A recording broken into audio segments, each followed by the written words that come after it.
Jen málo kdo si dnes dokáže představit potrhlého vědce s rozcuchanými vlasy, šíleným pohledem a věčným zvoláním pro pána v podání někoho jiného než Christophera Lloyda. Přitom stačilo opravdu málo, jenom jeden vyhozený scénář, jenom jedno odmítnuté čtení a filmová historie mohla vypadat úplně jinak. Příběh tohoto herce není pohádkou o rychlé slávě, ani o hollywoodském lesku, ale je to vyprávění o tichém a plachém chlapci z bohaté rodiny, který se rozhodl jít vlastní cestou. O muži, jenž se nebál samoty, chudoby ani nejistoty, aby mohl žít život, který mu dával smysl. A také o tom, že někdy přichází skutečný průlom až ve chvíli, kdy už ho téměř nečekáme.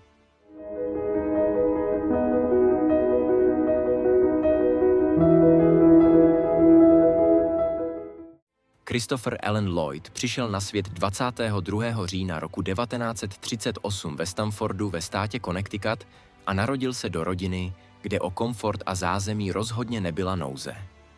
Jeho matka Ruth totiž pocházela z významného rodu Laphamových a její otec Louis Henry Lapham byl jedním ze spoluzakladatelů ropného gigantu Texaco. Malý Christopher tak vyrůstal obklopen nejen luxusem a služebnictvem, ale také svědomím, že jeho dědeček vybudoval skutečné průmyslové impérium. Mohl se tak snadno stát rozmazleným bohatým dědicem, jenže osud to zařídil jinak.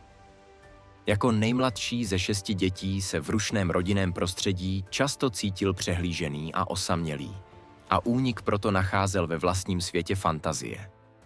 Stavěl si hrady z kartonu, na zahradě si z prken vytvořil improvizované jeviště a sehrával malé scénky, a to často bez jediného diváka. Takže zatímco ostatní děti snily o kariéře právníků nebo obchodníků po vzoru jejich otců, tak Christophera přitahovalo vyprávění příběhů a hraní různých rolí. Už v dospívání v sobě objevil hlubokou vášeň pro divadlo, a to když poprvé stanul na školním jevišti gymnázia ve Westportu a přednesl repliku z Shakespearovy hry.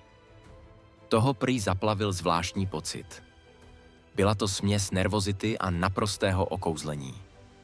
Světla reflektorů ho hřála jako slunce a potlesk spolužáků zněl sladčeji než jakákoliv pochvala, které se mu doma kdy dostalo. Divadlo se pro něj proto stalo útočištěm a místem, kde mohl být kýmkoliv a přitom se nemusel potýkat sám se sebou.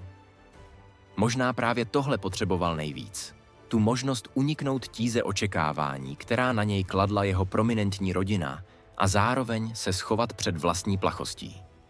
Christopher, ač se tomu možná těžko věří, byl totiž ve skutečnosti velmi nesmělý.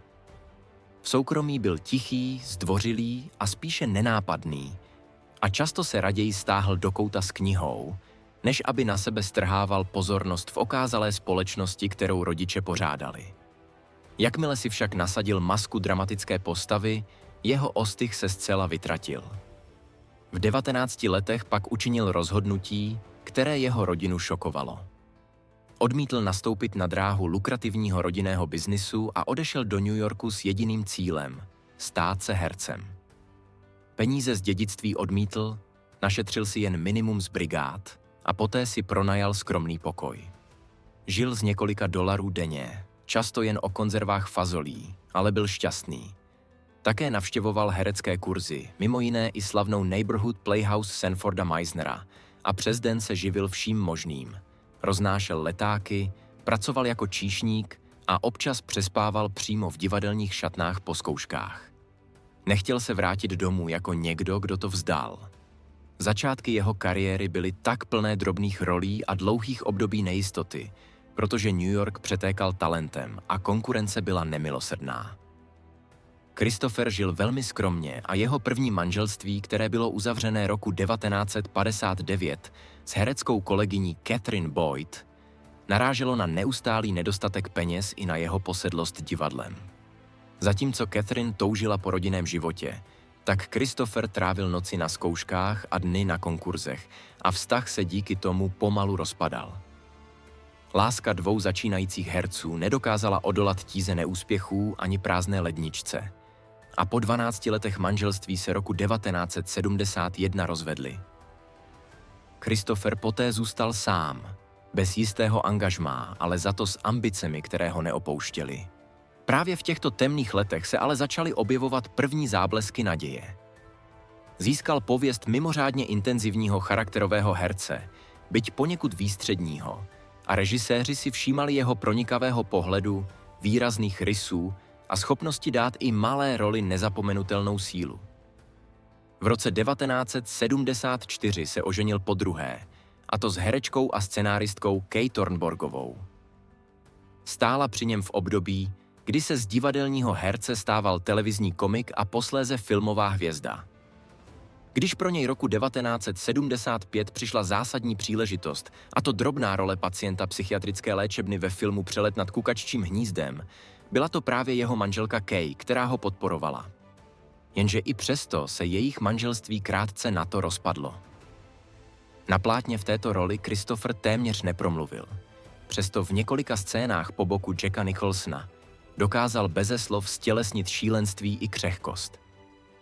Tento krátký okamžik stačil k tomu, aby si Hollywood všiml, že existuje herec jménem Christopher Lloyd. Navzdory filmovému debutu se ale stále vracel k divadlu, které zůstávalo jeho největší láskou.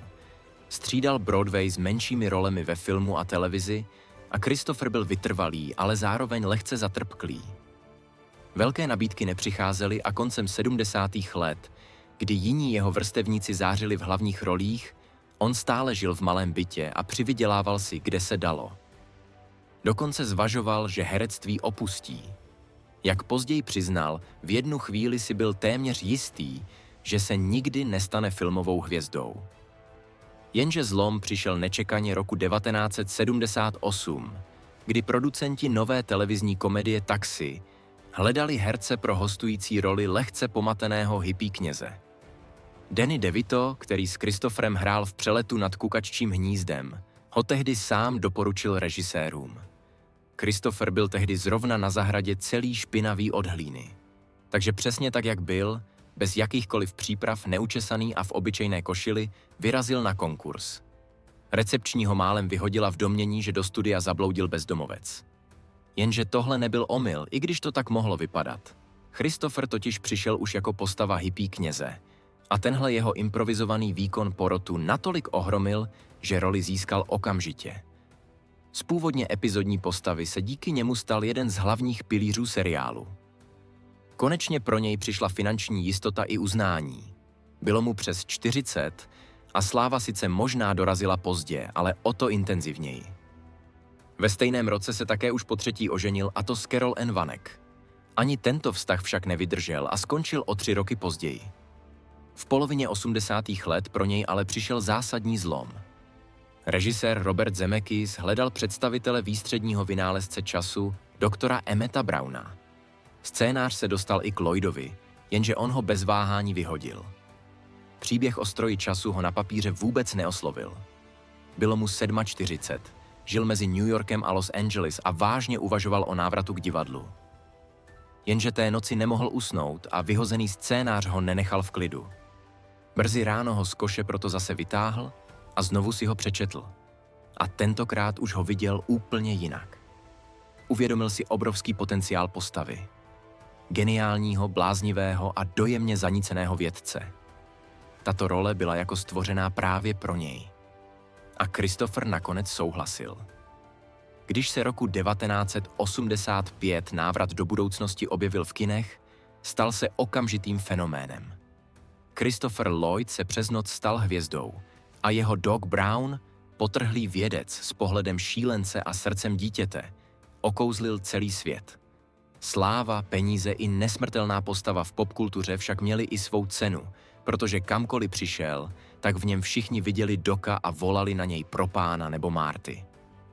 On ale nikdy netoužil po hollywoodském pozlátku. Premiérám se vyhýbal, rozhovory dával nerad a zůstal nohama pevně na zemi. Když v druhé polovině 90. let velké role ubývaly, tak si nijak nestěžoval.